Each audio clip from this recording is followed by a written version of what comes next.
সমাজে ন্যায় অন্যায়, হক বাতিল, সত্য মিথ্যার যে মানদণ্ড, এটা উল্টে যাবে। ন্যায় হবে অন্যায়, অন্যায় হবে ন্যায়। আমানতদার ব্যক্তিকে বলবে খেয়ানতকার, খেয়ানতকার ব্যক্তিকেই বলবে আমানতদার। সত্য হবে মিথ্যা, মিথ্যা হবে সত্য। হক হবে বাতিল, বাতিল হবে হক। সাদা হবে কালো, কালোই হবে সাদা। দিন হবে রাত, রাত হবে দিন। এখন ঢাকা শহরে রাত হয়ে গেছে দিন, আর দিন হয়ে গেছে বহু যুবক যুবতীর জন্য রাত। এখন বাজে 12টা, আমাদের শহর অ্যাক্টিভ মাশাআল্লাহ। আমাদের শহর ঘুমাবে 4টায়, 4টায় ঘুম উঠবে জোহরের নামাজের আগে। লাঞ্চ করে না এখনকার মানুষ, ব্রেকফাস্টটাই লাঞ্চ। তো আনতালি তালামাতু রাব্বাতুহার গভীর ব্যাখ্যা আছে। আল্লাহ পাকের হালালকে এই বস্তুবাদী সভ্যতায় হারাম করা হচ্ছে এবং আল্লাহ পাকের হারামগুলোকে হালাল করে নেওয়া হচ্ছে। আমরা এই দর্শনটা পেয়েছি পশ্চিমা দর্শন থেকে। পশ্চিমা সভ্যতায় প্রথম সারা বিশ্বে এই বস্তুবাদিতা ছড়িয়ে দিয়েছে। এটা একটা ভয়ঙ্কর জিনিস, যেটা আপনাকে পরকাল থেকে ডিমোটিভেটেড করছে। আপনাকে মূল যে গোল, আমার জীবনের যে মূল লক্ষ্য, সেই লক্ষ্য থেকে এই বস্তুবাদী আকীদাটা আপনাকে সরিয়ে দিচ্ছে। কিভাবে আমি বুঝাচ্ছি। আল্লাহ পাক কয়েকটা অ্যাম্বিশন দিয়ে পাঠিয়েছেন দুনিয়াতে আমাদেরকে। তার মধ্যে প্রথমটা হচ্ছে সূরা জারিয়াত আয়াত নাম্বার 56। এটা প্রথম। কি এটা? আল্লাহ পাক বলছেন, ওয়ামা খালাকতুল জিন্না ওয়াল ইনসা ইল্লা লিয়াবুদুন, বা'দা আউযু বিল্লাহি মিনাশ শাইতানির রাজীম, ওয়ামা খালাকতুল জিন্না ওয়াল ইনসা ইল্লা লিয়াবুদুন। আল্লাহ পাক আপনাকে আমাকে প্রথম যে দায়িত্ব দিচ্ছেন সেটা হচ্ছে এই, আমি মুসলিম, আমি নারী হই, পুরুষ হই, যুবক হই, যুবতী হই, যেই হই না কেন, আল্লাহ পাক আমাকে বলছেন, ওয়ামা খালাকতুল জিন্না ওয়াল ইনসা ইল্লা লিয়াবুদুন। দেখো, আমি জিন আর মানব জাতিকে শুধুমাত্র আমার ইবাদত করার জন্যই দুনিয়ায় পাঠিয়েছি, আর কোনো কারণ নাই। এই যে আল্লাহ পাক আমাদেরকে 60 বছর 70 বছর হায়াত দিয়েছেন, একটা কারণ, অনলি একটা, ইল্লা লিয়াবুদুন, যাতে আমরা আল্লাহর ইবাদত করতে পারি। আবার বোঝেন, আল্লাহ পাক আমাদেরকে দুনিয়াতে শুধু তার ইবাদত করতেই পাঠিয়েছে। আল্লাহ পাক এখানে একটা পরীক্ষায় ফেল করেছি, হতাশ হয়ে আত্মহত্যা করতে পারেন নাই। আল্লাহ পাক এখানে একটা মেয়ের পিছনে ঘুরে জীবন নষ্ট করতে পারেন নাই। আল্লাহ পাক এখানে আমাদেরকে ধর্ষণের সেঞ্চুরি করতে পারেন নাই। আল্লাহ পাক এখানে আমাদেরকে অন্যায়ভাবে অন্যের সম্পদ আত্মসাৎ করতে পারেন নাই। মাদকের যে ভয়াল থাবা চলছে, এর মধ্যে নেশায় বুধ হয়ে যাওয়ার জন্য আল্লাহ পাক আমাদেরকে পাঠান নাই। কি জন্য পাঠিয়েছে? পলিটিক্যাল মারামারি করতে আল্লাহ পাঠান নাই আমাদেরকে দুনিয়ায়। সোশ্যাল ক্ষমতার দ্বন্দ্বে লিপ্ত হওয়ার জন্য পাঠান নাই। মিলস, ইন্ডাস্ট্রিজ এন্ড ফ্যাক্টরিজের নেশায় বুধ হয়ে পরকাল ভুলে যাওয়ার জন্য আল্লাহ এখানে পাঠান নাই। আল্লাহ পাক একটা রিজনে পাঠিয়েছে, অনলি একটা। এবং এই দায়িত্বটা আল্লাহ পাক কিন্তু কড়াই গন্ডায় উসুল করে নেবেন আমাদের কাছ থেকে।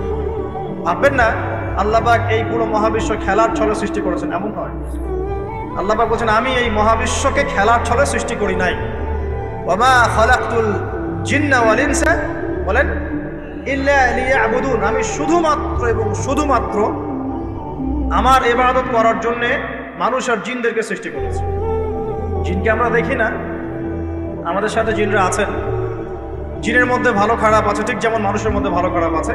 আর প্রত্যেকটা মানুষের সাথে একটা করে শয়তান জিন থাকে, যে মানুষকে খারাপ কাজে প্রলুব্ধ করে, যে নিজে খারাপ কাজ জোর করে করায় না, সে শুধু প্রলুব্ধ করে। সে বলে মাদকের মধ্যে শান্তি, ওয়াসওয়াসা দেয়, কাজটা বাস্তবায়ন করেন আপনি। সে বলে যে এটা তো ছেলে মেয়ের ফ্রেন্ড, বয়ফ্রেন্ড গার্লফ্রেন্ড কালচার, বন্ধুত্ব, এটা এমন কিছু নয়, জেনা করেন আপনি। সে বোঝায় যে টাকা পয়সা আর্ন করতে হবে, বউ বাচ্চাকে সিকিউর করতে হবে, সুদটা খান আপনি। সে বোঝায় যে তুই তো এক সময় চলে যাবি, সন্তানদের জন্য কি রেখে গেলি, তখন ঘুষটা খান আপনি। সে বোঝায় যে অন্যের সম্পদ যদি আত্মসাৎও করি, শেষ বয়সে কাবা ঘরে গিয়ে হজ করে নিব, ব্যাস, দ্যাটস অল, আমার পুরো আমল নামা চকচকা হয়ে যাবে। এভাবে শয়তান ওয়াসওয়াসা দেয়, কিন্তু কাজটা করি আমরা। কোনো সময় আল্লাহ বা কোনো সময় শয়তান দাড়ি টুপি পাগড়ি জুব্বাওয়ালা মানুষকেও নেক্সট স্রোতে ধোকা দেয়। কোন স্রোতে? এদেরকে বদ স্রোতে ধোকা দেয় না, নেক্সট স্রোতে ধোকা দেয়। সে একটা কাজকে কল্যাণ খায়ের মনে করেই এমন কিছু করে যেটা শয়তান তার সামনে ফুটিয়ে তোলে নেক হিসেবে, কিন্তু আসলে পিছনে একটা খারাপ উদ্দেশ্য ছিল। দাড়ি টুপিওয়ালা মানুষকে নেক্সট স্রোতে শয়তান ধোকা দিয়ে ফেলে। কোনো সময় ভিতরে অহংকার জন্ম দিয়ে দেয়, কোনো সময় ডিগ্রি সার্টিফিকেটের গামান্ড নিয়ে আসে, কোনো সময় নারী দিয়ে অভ্যস্ত করে ফেলে, আর কোনো কোনো সময় অর্থের প্রলোভন দিয়ে পথ নষ্ট করে ফেলে। তো শয়তান কিন্তু কাউকে ছাড়ে না। আমি মূল জায়গায় আসি। প্রথম যে জিনিসটা এই বিশ্বটাকে ধ্বংস করছে এটা হলো বস্তুবাদিতা, যেটা আমাদের এই সমাজের মধ্যে এখন রন্ধ্রে রন্ধ্রে ঢুকে গেছে। আমি বলছি বারবার, স্ট্যাটাস অর্জন করতে কোনো সমস্যা নেই, কিন্তু যদি এই স্ট্যাটাস আমাকে আমার পরকালীন গোল থেকে সরিয়ে দেয় তখনই সমস্যা। কারণ মৌত কাউকে ছাড়বে না, কবরও কাউকে ছাড়বে না, কিয়ামতের মাঠও কাউকে ছাড়বে না। আর আল্লাহ পাকের সামনে আমাদের সবাইকে ইন্ডিভিজুয়ালি হিসেব দিতে হবে, একজন একজন করে, একজন একজন। এমন নয় 10 জন আসবে, তারপর 10 জন, তারপর 10 জন। নো, আব্দুল্লাহ তুমি আসো, আব্দুর রহমান তুমি আসো, এই মোহাম্মদ তুমি আসো, এই দাউদ তুমি আসো, একজন একজন করে, একজন একজন। সো এই জিনিসটা যদি আমার মাথায় থাকে তাহলে আমি কিন্তু বস্তুবাদী হতে পারবো না। আমি বলছি দুনিয়া আমার প্রয়োজন। আল্লাহ পাক কি বলেছেন? এই দুনিয়া হচ্ছে সিজনুল লিল মুমিন। নবীজি বলছেন আর দুনিয়া সিজনুল লিল মুমিন। দুনিয়া মুমিনদের জন্য কারাগার। কারাগার মানে যেখানে আমি স্বতন্ত্র স্বাধীন নই। এখানে প্রশাসন অনেক ভাই বোন আছেন, তারা জানেন কারাগার কি জিনিস। যারা 2-1 বার যাওয়া আসা করেছে ওরা জানে কি জিনিস। এখানে আপনার কোনো ব্যক্তি স্বাধীনতা নাই। আপনি আপনার ইস্তেঞ্জা করবেন, শিশি যেতে পারবেন না, আপনি পারমিশন নিতে হবে, তারা নিয়ে যাবে, তারপরে যেতে পারবেন, তাও হ্যান্ডকাপ পরিয়ে। দুনিয়া সিজনুল লিল মুমিন, দুনিয়া মুমিনদের কারাগার। এখানে আপনি খেতে পারবেন না, খাবার আসবে তারপর খাবেন, ঘুমাতে পারবেন না, যখন ঘুমানোর আদেশ দিবে তখন ঘুমাতে পারবেন। তা কতক্ষণ ঘুমাবেন তাও ফিক্স করা। মানে কারাগার মানে কি? যেখানে আপনার ব্যক্তি স্বাধীনতা চলে না, যেখানে আমি চলবো একটা সিস্টেমের আওতায়। এখন নবীজি বলছেন দুনিয়াটাই হচ্ছে কারাগার। তাহলে এই দুনিয়ায় কেমন করে আমি প্রবৃত্তির দাসত্ব করতে পারি? কেমন করে আমি আল্লাহকে ভুলে নামাজ বাদ দিতে পারি? কেমন করে জাকাত সেই কবে ফরজ হয়েছে, মিল ইন্ডাস্ট্রিজ ফ্যাক্টরিজ করেছি, জাকাত দিই না। রমজান মাস যায় আসে যায় আসে যায় আসে, রোজাও রাখি না, তারাবি পড়তে পারি না। কোরআন আমার সামনে মানুষ তেলাওয়াত পড়ে, কোরআন আমার ঘরে পড়ে আছে, শেলফের উপরে ধুলাও আছে, শেলফের উপরে কোরআন ধুলাওয়ালা, ধুলো মাখা। কোরআন পড়ার তৌফিক হয় না, নবীর হাদিসগুলো চর্চা করার তৌফিক হচ্ছে না, ইসলামিক বইপত্র পড়তে পারি না। কারাগারের জীবনে বসি আমি একটা মেয়ের পিছনে দৌড়াচ্ছি, মাদক খাচ্ছি, জেনা করছি, কোনো সময় ধর্ষণ করছি, কোনো সময় সুদ খাচ্ছি, ঘুষ খাচ্ছি, দুর্নীতি করছি। এই কারাগারের জীবনে বসি, যেখানে আমার কোনো ব্যক্তি স্বাধীনতা নাই। তাহলে কারাগারের জীবনের মেয়াদ যখন শেষ হবে, যখন তাকে এখান থেকে বের করে নিয়ে আসা হবে, অর্থাৎ মৃত্যু, তখন তার সাথে কিরকম রিমান্ডে আচরণ করা হবে এটা ভালো করে বুঝে নেন। নবীজি বলছেন দুনিয়া সিজনুল লিল মুমিন ওয়াল জান্নাতু লিল কাফির। কাফেরদের জন্য, মুশরিকদের জন্য এই দুনিয়াটা হচ্ছে জান্নাত। জান্নাত মানে কি? যা ইচ্ছা তাই করতে পারবেন। জান্নাত মানে কি? আপনি চাচ্ছেন আল্লাহ আমি এখন একটা খামর চাই, শরাব, আপনার সামনে হাজির, চিন্তা করার সাথে সাথে। জান্নাত মানে কি? আল্লাহ আমি আপনাকে দেখতে চাই, আল্লাহকে আপনি দেখতে পারবেন। জান্নাত মানে কি? আপনি মধুর নহর, দুধের নহর, পানির নহর, শরাবের নহর, হুরুন ঈন চতুর্দিকে ঘোরাফেরা করছে। একজন নিম্নমানের জান্নাতি, মানে সবচেয়ে শেষের দিকে যারা জান্নাতে যাবে, তাদের সাথেই 2 জন করে হুরুন ঈন, আহাল পরিবার তো আছেই, গিলমান, পানপাত্র নিয়ে চারপাশে ঘোরাফেরা করে। জান্নাত মানে কি? যেখানে যা ইচ্ছা তাই করা যাবে, বলার কেউ নাই, বাধা দেওয়ার কেউ নাই, সেখানে কোনো মৃত্যু নাই, সেখানে কোনো অহেতুক কথাবার্তাও নাই, কোনো গাল গল্প নাই, কোনো মিথ্যা নাই, কষ্টের ক্লেশ মাত্র নাই, থুতু ফেলতে হবে না। জান্নাত মানে থুতু ফেলতে হবে না। জান্নাত মানে হাঁচি হবে না, নাক ছাড়তে হবে না। জান্নাত মানে ইস্তেঞ্জা, পেশাব পায়খানা করার টেনশন নাই। মানুষ খাবার খাবে, একটা ঢেকুর তুলবে, ব্যাস খাবার হজম হয়ে গেছে। আর জান্নাতের সবচেয়ে বড় বিষয়টা কি? আল্লাহ পাককে আমরা এই চোখ দিয়ে দেখতে পারবো ইনশাআল্লাহ। আর তার সমকক্ষ একটা বিষয় হচ্ছে আল্লাহ পাক বলে দিবেন যে আমি তোমাদের সবার উপর সন্তুষ্ট হয়ে গেলাম, যাও কোনোদিন অসন্তুষ্ট। এখন আপনি যত কিছুই করেন এই বস্তুবাদী জীবনে, মনে একটা ভয় থেকে যাবে। আপনি বিশ্ব নেতা হয়েছেন, বড় শিল্পপতি হয়েছেন, পলিটিশিয়ান হয়েছেন, ইকোনমিস্ট হয়েছেন, মনে একটা ভয় থেকে যাবে যে মরতে আমাকে হবেই, আল্লাহ আমাকে ধরবেই, হিসেব আমাকে দেওয়া লাগবেই, কবরে আমাকে একাই যাওয়া লাগবে, আমাকে কিয়ামতের মাঠে দাঁড়াতে হবে আল্লাহর সামনে। মনে একটা ভয় কাজ করে, যদিও বাইরে মানুষ দেখায় যে কোনো ভয় নাই। মানুষ বাইরে অভিনয় করে, মানুষ সমাজের মানুষের সাথে বাইরে একটা অভিনয় করে, কোনো কোনো ক্ষেত্রে আমরা নিজেরাই নিজেদের সাথে অভিনয় করি। কথা সাহিত্যিক হুমায়ুন আহমেদের নাম শুনেছিলেন? শুনেছেন? ইন্তেকাল করেছেন। একটা সময় ছিল আমরা স্কুলে পড়তাম, কলেজে পড়তাম, মাঝে মাঝে টুকটাক এ ধরনের কিতাব বইপত্র পড়া হয়েছে। হিমু, মিসির আলী এইসব পড়া হয়েছে। শরৎচন্দ্র, বঙ্কিমচন্দ্র, রবীন্দ্রনাথ, নজরুলের কবিতাগুলো, ইভেন শেক্সপিয়ার, অ্যাডাম স্মিথ সহ, যিনি অর্থনীতির জনক।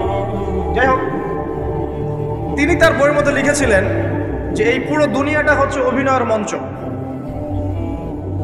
কথা সাহিত্যিক তিনি বলছেন তার মতো করে এই পুরো দুনিয়াটাই অভিনয়ের মঞ্চ, আর আমরা সবাই নিজ নিজ জায়গায় অন্যের সাথে অভিনয় করছি। কোনো কোনো ক্ষেত্রে আমরা নিজেরা নিজেদের সাথে অভিনয় করছি। তিনি বলছিলেন আমরা সবাই অভিনেতা, আর সবচেয়ে বড় অভিনেতা হচ্ছে পলিটিশিয়ানরা, কারণ তাদেরকে অনেক বড় মঞ্চে অভিনয় করতে হয়। এটা আমার কথা না, হুমায়ুন আহমেদের কথা, পড়ে দেখেন। তো আল্লাহ পাক পাঠিয়েছেন তার ইবাদত করতে, আর এই বস্তুবাদী জগৎ আমাদেরকে ভুলিয়ে দিল কিভাবে? কয়েকটা প্রলোভন দিল। প্রথম প্রলোভন হচ্ছে টাকা, তারপরে জীবনে কি করব প্রতিষ্ঠিত হওয়ার চিন্তা, তারপরে চাই চাই আরো চাই এই একটা আকীদা দর্শন, তারপরে আমার স্ত্রী সন্তান আহার পরিবারের কি হবে, আর আরেকটা দর্শন আছে, এটাকে বলে চারবাক দর্শন। এবং দুঃখের সাথে বলতে হয় আমাদের রবীন্দ্রনাথ ঠাকুর কিন্তু এই দর্শনের মানুষ ছিলেন। চারবাক কিরকম?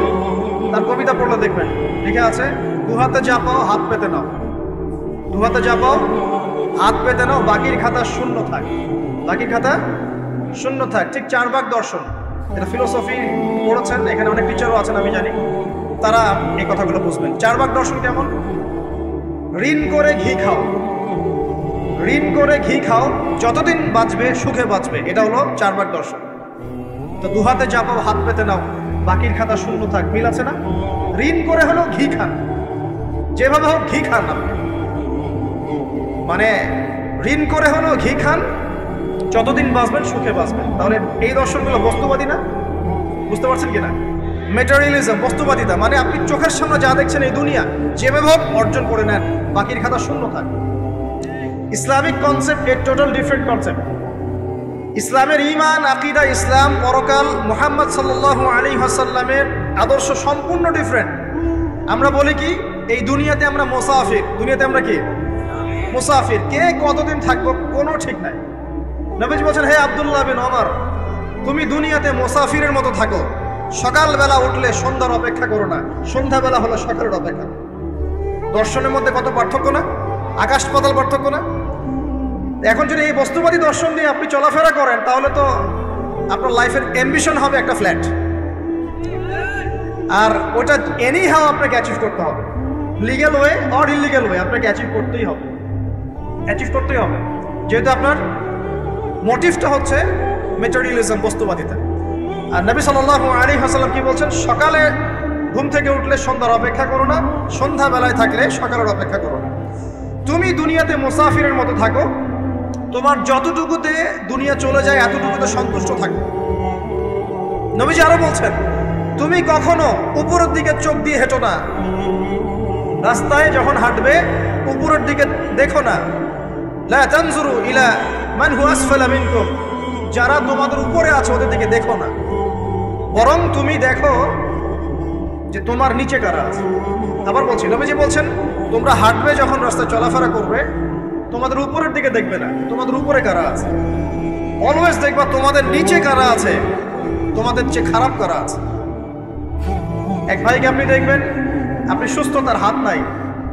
আরেক ভাইকে দেখবেন আপনি সুস্থ, তার চোখ নাই। এক ভাইয়ের পা প্যারালাইজড হয়ে গেছে, এক ভাইয়ের বডি প্যারালাইজড, একজন হার্টের রোগী, একজন ডায়াবেটিসের রোগী। আপনি সুস্থ আছেন, অথচ ওই ব্যক্তির অনেক টাকা পয়সা আছে, আপনার নাই। এখানে কে ধনী বলেন দেখি, আপনি না সে? আপনার সুস্থতা আছে। আরেক ভাইয়ের অনেক বড় বড় ফ্ল্যাটস, কিন্তু আপনার এতটুকু নাই, ছোট্ট একটা বাসা। আপনার কষ্ট লাগে, আমারও যদি এমন হতো। ওই বাসায় গিয়ে দেখলেন যে ইন্টারনালি সে ব্যক্তি সুখে নাই, তার পরিবারে অশান্তি, তার পরিবারে হৃদ্যতা, ভালোবাসার বন্ধন। একটা রিক্সাওয়ালা সারাদিন রিক্সা চালিয়ে 500-1000 টাকা আর্ন করে বাসায় চলে গেল, গিয়ে বাসা আলু ভর্তা, ডিম ভাজা, ডাল দিয়ে ভাত খাচ্ছে, সুখে আছে দিব্যি, বউয়ের সাথে গল্প করছে, চাঁদ দেখছে। আর সেই তো কবে আপনি ওয়াইফ কিনে চাঁদ দেখেছেন ঠিক নাই।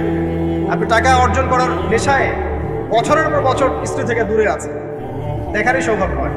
আসলে সুখ কাকে বলে, সুখটা কি জিনিস, ঢাকাবাসীকে সুখ বোঝানো দরকার। সুখটা কি জিনিস? সুখটা হচ্ছে ইন্টারনাল পিস।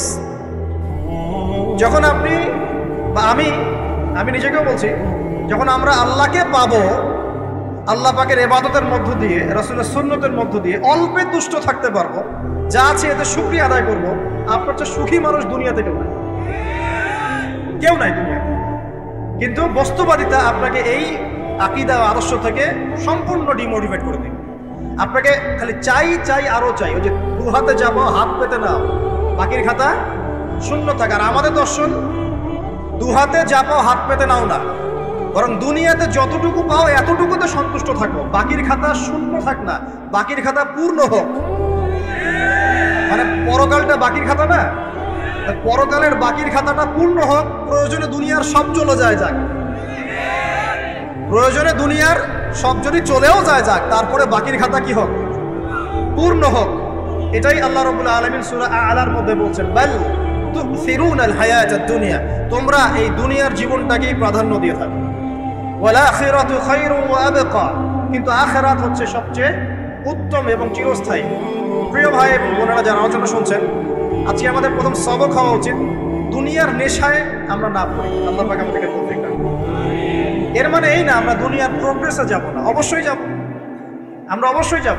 পুরো নেশন জাতিগতভাবেই আমাদেরকে এই ওয়ার্ল্ডের সমকক্ষ তো হতে হবে, হবে কি না? আমরা কি ওয়ার্ল্ডের সমকক্ষ হতে পেরেছি? আপনাদের কি মনে হয় যে মিলস, ইন্ডাস্ট্রিজ, ফ্যাক্টরিজ, সেতু, ফ্লাইওভার এইগুলো করলেই মনে হয় যে ওয়ার্ল্ডের সমকক্ষ হওয়া যায়? প্রত্যেক জনগণ ভিতর থেকে সুখী কিনা, তাদের অন্ন, বস্ত্র, চিকিৎসা, শিক্ষা, বাসস্থান, এই যে মৌলিক চাহিদা, বেকারত্ব ঘোচানো, তিন বেলা খেয়ে পরে বাঁচা, জীবনের অধিকার, সিকিউরিটি, এই জিনিসগুলো আমাদের নিশ্চিত হচ্ছে কিনা, এটা হচ্ছে আপনার উন্নতির মানদণ্ড। উন্নতির মানদণ্ড কি? আমরা এখন যেখানে আছি না, 1776 সালে অ্যাডাম স্মিথ তার চেয়ে আগের জায়গায় ছিল। 1776 সালে অ্যাডাম স্মিথ একটা বই লিখেছেন, তার নাম হচ্ছে যে দি ওয়েলথ অফ নেশন, এই কিভাবে একটা রাষ্ট্রের ওয়েলথ ফাংশন করে। ওই 1776 সালে তিনি যে চিন্তাগুলো করেছেন, এখন পর্যন্ত আমরা সেই চিন্তা বাস্তবায়ন করতে পারি নাই। 1776 সালের চিন্তা, কিন্তু ওই চিন্তা বাস্তবায়ন করেছে পশ্চিমারা। পশ্চিমা সভ্যতা যেটা আপনি দেখছেন দাঁড়িয়ে আছে, এই একটা বইয়ের উপর দাঁড়িয়ে আছে। যেমন একটা এক্সাম্পল দিই, আলোচনাটা কঠিন হয়ে যাবে, অন্যদিকে যাব। আমরা মনে করি যে অর্থনীতি আমরা নিয়ন্ত্রণ করব, ঠিক আছে, অর্থনীতির পুরো বিষয়গুলো আমরা নিয়ন্ত্রণ করে আমরা সমৃদ্ধি নিয়ে আসবো। আসলে বিষয়টা কি জানেন? অর্থনীতির নিজের একটা ফ্লো আছে, ও নিজেই নিজেকে নিয়ন্ত্রণ করে, এবং তার উপর একটা ইনভিজিবল হ্যান্ড থাকে, অদৃশ্য হাত, যেটা আমরা বলি আল্লাহ রাব্বুল আলামিন। আল্লাহ রাব্বুল আলামিন এই পুরো অর্থনীতিকে নিয়ন্ত্রণ করে। আমরা যখন সেটাকে ইন্টারফেয়ার করতে যাব, তখন ইকোনমি কলাপস করে যাবে। এই যে করছে কলাপস। আরো ব্যাপার আছে, শুধু ব্যবসা, অর্থনীতি, এক্সপোর্ট ইম্পোর্ট, এগুলোকে তিনি জাতির মানদণ্ড বলতেন না। তিনি বলতেন যতক্ষণ পর্যন্ত জাতির প্রত্যেক ব্যক্তির মধ্যে এথিক্স না আসবে, নীতি যতক্ষণ পর্যন্ত না আসবে, আপনি করাপশন থামাতে পারবেন না। তাই হয়েছে না? শুধু ব্যবসা না, আদর্শ কতটুকু আছে। এই যে আপনি দেখছেন বিভিন্ন জায়গায় ভেজাল খাবার খাওয়াচ্ছে, ওদের কি টাকার অভাব আছে? ওদের টাকার কিন্তু অভাব নাই। নেম ফ্রেমের কোনো ঘাটতি আছে? এস্টাবলিশড বিজনেস, তাহলে কেন আপনাকে ভেজাল খাওয়াবে? কারণ তার মধ্যে এথিক্স নাই, নীতি নাই। এই জন্য জাতির প্রত্যেক সদস্যকে, মানে প্রত্যেক জনগণের প্রত্যেককেই আগে নীতিগত শিক্ষা দেওয়া উচিত। আর এই কাজটাই করে ইসলাম। এই এথিক্স এবং নীতি শেখায় কে? ইসলাম। ইসলামের চেয়ে সার্বজনীনভাবে এবং যুগোপযোগীভাবে কেউ এথিক্স শেখাতে পারবে না। কাগজে কলমে অনেকে অনেক কথা বলতে পারে, প্র্যাকটিক্যালি শেখাবে কে? ইসলাম। এখন বলতে পারেন তাহলে মুসলিমদের মধ্যে দুর্নীতি কেন, মুসলিমদের মধ্যে কেন এই সমস্যাগুলো হয়? উত্তর একটাই, ওই যে স্যার বলে গেলেন, আমি বিভিন্ন ওয়াজে যে এক এক জায়গায় এক এক কথা বলে। উত্তরটা কি? উত্তরটা হচ্ছে যে কোরআন এবং সুন্নাহর সঠিক যে শিক্ষাটা আছে, এই শিক্ষাটা আমরা অনেকেই বাস্তবায়ন করতে পারছি না। এটা আমাদের ব্যর্থতা। এটা কাদের ব্যর্থতা? এটা আমাদের ব্যর্থতা। এখানে আমাদের ব্যক্তি স্বার্থ থাকতে পারে, এখানে আমার জ্ঞানের স্বল্পতা থাকতে পারে, আমার ভিতরে অহংকার থাকতে পারে, বা আমি অল্প শিক্ষিত হতে পারি, এবং এমন হতে পারে আমার জ্ঞানটা যুগোপযোগী না। ইসলামিক জ্ঞান আমার মধ্যে আছে, কিন্তু কিভাবে এই জ্ঞান দিয়ে ওয়ার্ল্ডকে ডিল করবো এই জ্ঞানটা আমার মধ্যে নেই। এই কারণে আমরা হয়তোবা ইসলাম কোরআন সুন্নাহ হাতে থাকার পরেও এই সমস্যাগুলো ফেস করছি। প্রথম সমস্যা হচ্ছে বস্তুবাদিতা। আল্লাহ পাক আমরা সবাইকে যারা আলোচনা শুনছি দুনিয়ার প্রেমিক হওয়া থেকে বাঁচাক বলি আমি। দুনিয়ার প্রেমিক না, প্রেমিক হবো কার? আল্লাহর আখিরাতে। কতটুকু দাম আছে দুনিয়ার? আল্লাহ পাক বলছেন একটা মাছির পাখার সমানও না। একটা মাছির পাখার কি দাম আছে আপনার কাছে? আল্লাহ পাক বলছেন পুরো দুনিয়ার দাম আমার কাছে যদি একটা মাছির পাখার সমান হতো, তাহলে এই দুনিয়াতে কোনো কাফের মুশরিক পানি পান করতে পারত না। তার মানে এই দুনিয়াতে যা করো করো, আমার তো কোনো দামই নাই দুনিয়া। কালকেই তো আমি দুনিয়া ধ্বংস করবো। আর ওই যে দুই জাতির কথা বললাম, জিন এবং মানব জাতি, আপনারা সূরা আর রহমান পড়বেন। রহমান নামটা অনেক ব্যাপক, দয়াময়ের নাম। তার মানে আল্লাহ পাক মার্সিফুল, মোস্ট মার্সিফুল। কিন্তু এই সূরা আর রহমানেই একটা ভয়ঙ্কর আয়াত আছে, কি? সানাফরুগু লাকুম আইয়ুহাস সাকালান। হে মানুষ এবং জিন, হে মানুষ এবং জিন, শীঘ্রই আমি তোমাদের দুইটা জাতিকে ডিল করার জন্য ফারেক হচ্ছি, অপেক্ষা করতে পারি। মানে আল্লাহ পাক কুল্লু ইয়াউমিন হুয়া ফি শাআন, মানে আল্লাহ পাক কি করেন? সব সময় তার কাজে ব্যস্ত আছে। মহাবিশ্বের তো গ্রহ নক্ষত্র গ্যালাক্সির অভাব নাই, মাখলুকের কোনো অভাব নাই। আল্লাহ পাক প্রত্যেকটা মুহূর্তেই তার কাজে ব্যস্ত আছে, তার কাজে শানে ব্যস্ত আছে। কিন্তু এই ব্যস্ততা থেকে ফারেক হবেন কাদের জন্যে? মানুষ আর জিনের জন্য। সুবহানাল্লাহ, মানুষ আর জিনের জন্য। আল্লাহ পাক বলেন সানাফরুগু লাকুম আইয়ুহাস সাকালান। দাঁড়াও, দুনিয়ার মধ্যে এইসব করে বেড়াচ্ছ, তোমাদের দুই জাতির জন্য আমি অচিরে ফারেক হব ইনশাআল্লাহ। ওইটাই হলো কিয়ামতের দিন। যদি ওই দিনটা আমরা মাথায় রেখে চলি, ইনশাআল্লাহ আমরা কেউ বস্তুবাদী হব না ইনশাআল্লাহ। আল্লাহ পাক আমাদের সবাইকে দুনিয়া মুসাফিরের মতো থাকার তৌফিক দান করুন। আমরা উন্নতি করব, অবশ্যই অগ্রগতি করব, আমরা সবকিছুই করব, কিন্তু দুনিয়ার পূজায় ডুবে যাব না। এটা একটা বড় চ্যালেঞ্জ। মানে মধ্যমপন্থী থাকতে হবে, না একদম গোলালু মার্কা আর না চরমপন্থী, মাঝামাঝি থাকার চেষ্টা করতে হবে। আল্লাহ তৌফিক দান করবেন। ঢাকাবাসীর জন্য এর চেয়ে বড় কোনো নসিহত হতে পারে না। আর ঢাকা থেকে, ঢাকার মতো যত মানে সিটিজ, মেগা সিটিজ আছে সারা ওয়ার্ল্ডে, তাদের জন্য এটাই প্রথম নসিহত, বস্তুবাদিতা ত্যাগ করতে হবে। বস্তুবাদিতা। আল্লাহ পাক আমাদের সবাইকে বাকির খাতা পূর্ণ করার তৌফিক দান করুন। এখন একটা লক্ষ্য পেলাম, কি জন্য দুনিয়া এসেছি? আল্লাহর ইবাদত করার জন্য। এখন অনেকে ভুল বুঝে প্রশ্ন করতে পারে, তাদের জ্ঞানের স্বল্পতা। আমি ওদেরকে দোষারোপ করবো না, কারণ আমাদের শিক্ষার সমস্যা আছে। আমরা তো সবার মাঝে ইসলামিক সার্বজনীন শিক্ষা দিতে পারছি না। এই কারণে অনেকে প্রশ্ন করতে পারে, তাহলে কি সারা জীবন আল্লাহ বিল্লাহি করতে হবে? আমি কি সারা জীবন তাসবিহ তাহলিল জিকির আজকার নামাজি পড়ে বেড়াবো তাহলে? এটা হলো তার ভুল বুঝ। এই আয়াত সম্পর্কে ভুল ব্যাখ্যা। সঠিক ব্যাখ্যাটা কি? সঠিক ব্যাখ্যা হচ্ছে সূরা হাশরের 7 নম্বর আয়াত। কত নম্বর? সূরা হাশর 7 নম্বর আয়াত। আল্লাহ পাক বলছেন ওয়ামা আতাকুমুর রাসূলু ফাখুযুহু। রাসূলুল্লাহ সাল্লাল্লাহু আলাইহি ওয়াসাল্লাম তোমাদেরকে যা যা দিয়েছেন সব নিয়ে নাও। ওয়ামা নাহাকুম আনহু ফান্তাহু। রাসূল যা থেকে বিরত থাকতে বলেছেন সমস্ত বিষয় থেকে দূরে থাকো। এখন এই আয়াতটাকে সামনে রেখে কোরআন সুন্নাহকে যদি আমরা ঘাঁটি, আমরা দেখব রাসূলুল্লাহ সাল্লাল্লাহু আলাইহি ওয়াসাল্লাম পেশাব পায়খানা ইস্তেনজা করা থেকে শুরু করে রাষ্ট্র চালানো পর্যন্ত প্রতিটা কাজের হেদায়েত দিয়ে গেছেন। এটা কেউ মানি বা না মানি, দিয়ে গেছেন, এটা বিশ্বাস করতে হবে। আমল করতে পারি বা না পারি, নবী দিয়ে গেছেন, বিশ্বাস করতে হবে। দলিল চাচ্ছেন, আপনি সহিহ বুখারী খোলেন, মুসলিম খোলেন, তিরমিজি, নাসাই, আবু দাউদ এগুলো খোলেন, দেখবেন আপনি ইস্তেনজা করবেন কিভাবে, বসবেন কিভাবে, ঢোকার সময় কোন পা দিয়ে ঢুকবেন, বের হওয়ার সময় কোন পা দিয়ে বের হবেন, ইস্তেনজা করার সময় কথা বলতে পারবেন কিনা, কতটুকু বলতে পারবেন, গোসল কেমন করে করবেন, ওযু কিভাবে করবেন, আপনি আগে কি পা থেকে শুরু করবেন নাকি হাত থেকে শুরু করবেন, কিভাবে নামাজ পড়বেন, আগে গিয়ে সিজদা করবেন নাকি ইকামত হবে, আজান হবে, আল্লাহু আকবার তাকবীর দিবেন, কিভাবে নামাজ শেষে বের হয়ে আপনি ব্যবসায় চলে যাবেন, কিভাবে আপনি ব্যবসা করবেন, কিভাবে চাকরি বাকরি করবেন, সমাজের মানুষের সাথে মেলামেশা করবেন, মানুষকে দিনের দাওয়াত দিবেন, ইভেন কিভাবে আপনাকে যদি আল্লাহ ক্ষমতা দেন আপনি কিভাবে সোসাইটি মেনটেন করবেন, সমাজ এবং রাষ্ট্র মেনটেন করবেন, প্রতিটা হেদায়েত খুঁটিনাটি কোরআন এবং সুন্নাহ দিয়েছে আমাদেরকে। এই বিশ্বাস আগে রাখবেন। এই বিশ্বাস না রাখলে কেউ মুসলিম হতে পারবে না। I am very sorry to say, এই বিশ্বাস না করলে কেউ মুসলিম হতে পারবে না। আগে বিশ্বাস, তারপরে কাজ করতে পারেন কিনা সেটা পরের ইস্যু। এবং আমি বলে দিচ্ছি, এই যুগে আপনি 100% পারবেন না, সিম্পল। এই যুগে আপনি 100% পারবেন না, এটা স্বাভাবিক। কারণ এই পুরো বিশ্বটা তো ইসলামাইজড না। পুরো বিশ্ব কি ইসলামাইজড? বরং পুরো বিশ্বটা কুফরের উপর আছে। কিসের উপর আছে? পুরো ওয়ার্ল্ডটাই কুফরের উপর আছে, পুরো ওয়ার্ল্ডটাই। একটা এক্সাম্পল দিয়ে আমি প্রমাণ করতে পারি, একটা এক্সাম্পল খালি। আল্লাহ পাক বলছে সূরা মুলক, রাতের বেলা পড়তে হয় না সূরা মুলক? রাতের বেলা সূরা মুলক পড়তে হয়, যে পড়বে তার কবরের আযাব হবে না ইনশাআল্লাহ। কবরের আযাব থেকে আল্লাহ পাক তাকে বাঁচাবেন ইনশাআল্লাহ। সূরা মুলক তেলাওয়াত করতে হবে রাতের বেলা। এই সূরার প্রথম আয়াতে আল্লাহ বলেছেন তাবারাকাল্লাযী, বরকতময় সেই আল্লাহ, বিয়াদিহিল মুলক, যার হাতে পুরো মহাবিশ্বের ক্ষমতা। কার ক্ষমতা? তাবারাকাল্লাযী বিয়াদিহিল মুলক, বরকতময় সেই আল্লাহ যার হাতে পুরো মহাবিশ্বের ক্ষমতা, সার্বভৌমত্ব। ক্ষমতার বাংলা কি বলতে পারি আমরা? এটাকে ইংরেজিতে আপনারা কি বলেন? আপনারা বলেন সভারেন্টি। কি বলেন? সভারেন্টি বিলংস টু আল্লাহ। এখানে সভারেন্টি বিলংস টু কে? আল্লাহ। কিন্তু এই পুরো বিশ্বের সার্বভৌমত্বের মালিক কি এখন আল্লাহর বাকি আছে? মানুষ নিজের হাতে নিয়ে নিয়েছে। কথা বুঝতে পারছেন? পুরো বিশ্বে আল্লাহর সার্বভৌমত্ব চলে এখন, মানুষের সার্বভৌমত্ব চলে এখন। পুরো ওয়ার্ল্ডটাই কুফরের উপর আছে না? বিশ্বটাই কুফরের উপর। এখন বাদ দেন, এই ওয়ার্ল্ডে আপনি 100% ইসলাম ডিল করতে পারবেন না, সিম্পল।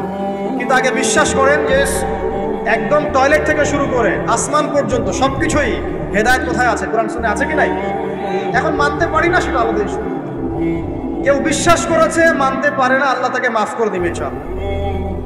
বিশ্বাস করেছি, মানতে পারিনি, আল্লাহ মানে বিশ্বাস করেছি, আমল করতে পারি নাই, হ্যাঁ আমল করতে গিয়েছি, প্রতিবন্ধকতা পেয়েছি, সমাজ এমন ছিল না, বিশ্ব এমন ছিল না, আমি পারি নাই, আল্লাহ মাফ করবো ইনশাআল্লাহ, আল্লাহ মাফ করবো ইনশাআল্লাহ। আল্লাহ পাক বলেছেন, কারো আমল নামায় যদি শিরকের পাপ না থাকে, যে কোনো গুনাহ আল্লাহ যাকে ইচ্ছা মাফ করবে। আমল নামায় খালি শিরকের পাপ রাখা যাবে না, যে কোনো গুনাহ আল্লাহ যাকে ইচ্ছা মাফ করতে পারে। বুঝাচ্ছি, মনে করেন একজন জেনা করেছেন, আল্লাহ মাফ করুন। ওই জেনাকার ব্যক্তি যদি বিনা তওবাতেও মারা যায়, তওবা করে নাই, বিনা তওবাতেও মারা যায়, কাল কিয়ামতের মাঠে আল্লাহ পাক তাকেও মাফ করতে পারেন। আল্লাহু আকবার। কিন্তু একজন ব্যক্তি শিরক করেছে, তওবা না করে মারা গেছে, আল্লাহ তাকে মাফ করবেন। এখন শিরকের পাপ ছাড়া যে কোনো পাপ আল্লাহ মাফ করবেন ইনশাআল্লাহ। সো আগে আকীদা পোষণ করি যে হ্যাঁ, কোরআন সুন্নাহয় সবকিছুর সমাধান আছে আল্লাহ। এখন আমি আমল করতে গিয়ে হয়তো পারছি না, এখন আমার বিশ্বাস চলমান বিশ্বের সাথে সাংঘর্ষিক হচ্ছে, এবং এই বিশ্বাসকে দমিয়ে দেওয়ার জন্য কি করা হচ্ছে? এই বস্তুবাদিতার মতো আদর্শগুলো আপনার সামনে তোলা হচ্ছে। এখানে উত্তরটা কি?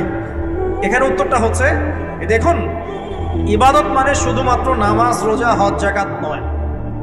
ইবাদত মানে শুধুমাত্র নামাজ, রোজা, হজ, যাকাত নয়, বরং আমার জীবনের প্রতিটা সেক্টরই ইবাদত বলে কাউন্ট হবে যদি আমি সেই কাজটাকে নবীর সুন্নাত অনুযায়ী করতে পারি। আমার কথা কি বুঝতে পারছেন? এই হলো ব্যাখ্যা, ওয়া মা খালাকতুল জিন্না ওয়াল ইনসা ইল্লা লিয়াবুদুন। আমি জিন আর মানুষকে শুধু আমার ইবাদত করার জন্যই সৃষ্টি করেছি। আপনার ইস্তেনজা করাটা ইবাদত।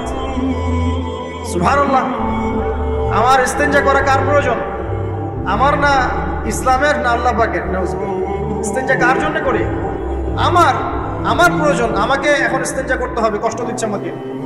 খাবার খাবেন, কার জন্য খাচ্ছেন? আমার জন্য নয় কি? আমার জন্য। আপনি ব্যবসা করছেন, কার জন্য? আমার জন্য, আমার স্ত্রী সন্তান, আমার পরিবারের জন্য।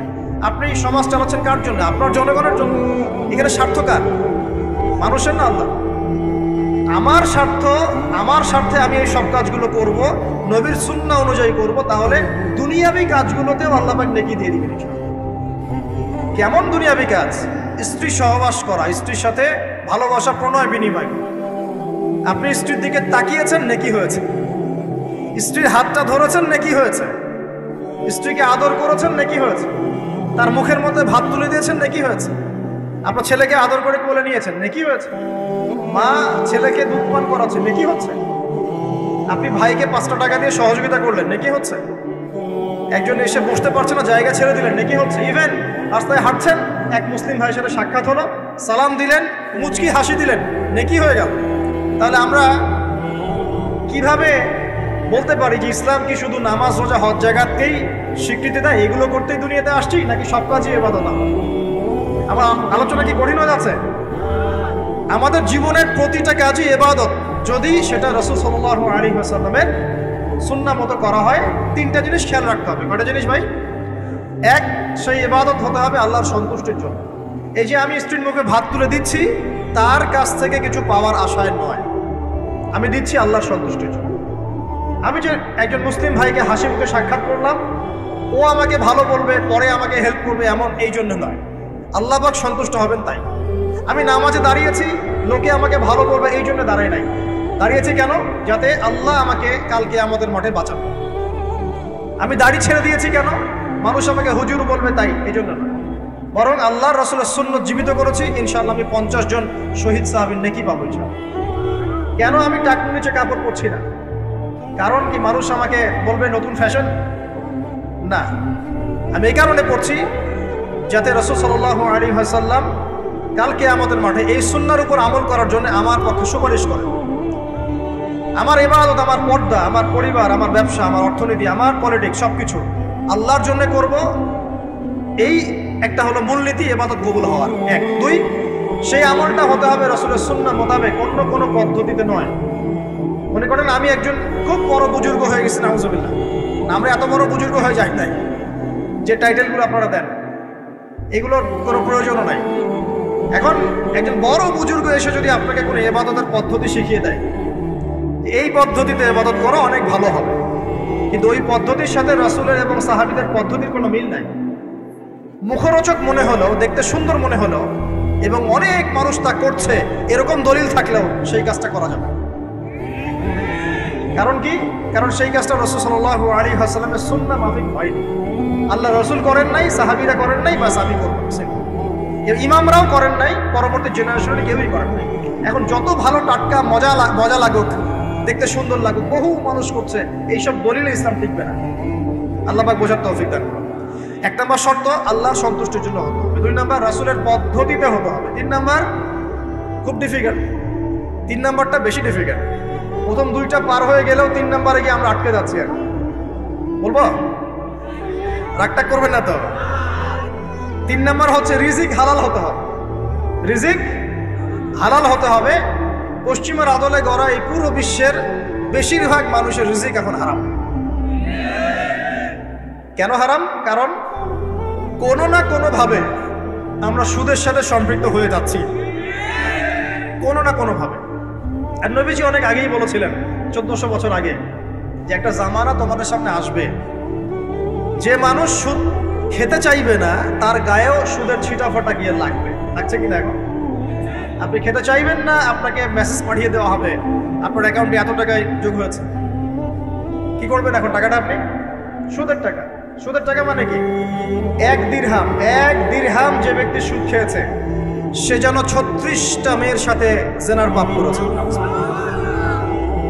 সহিহ বুখারী হাদিস, একদম অকাট্য, সহিহ, সনদ সহিহ, এমন না সহিহ জাল, এমন নয়।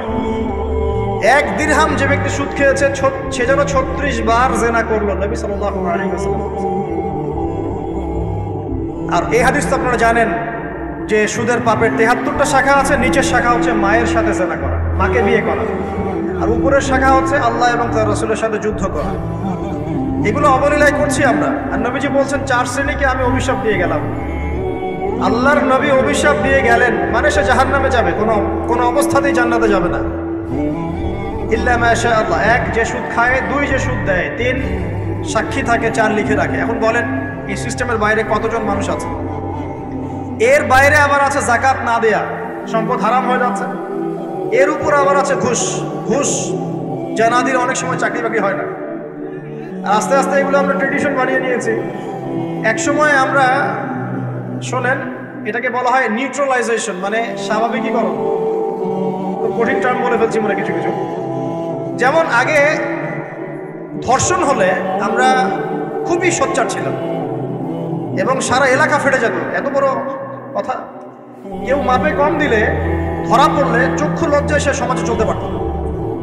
কেউ চুরি করলে চক্ষু লজ্জায় বের হতে পারত না।